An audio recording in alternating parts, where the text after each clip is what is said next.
Want to make sure you never miss a loan payment and even snag a discount? Setting up Autopay for your SoFi loan is the way to go. Today, I'll show you how to get it done in under a minute. Welcome back to Guide with Samuel.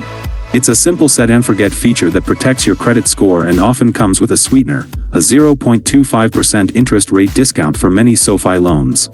First, log into your SoFi account, either on the app or website. Navigate to your loan dashboard and find the Payment Settings or Manage Autopay option.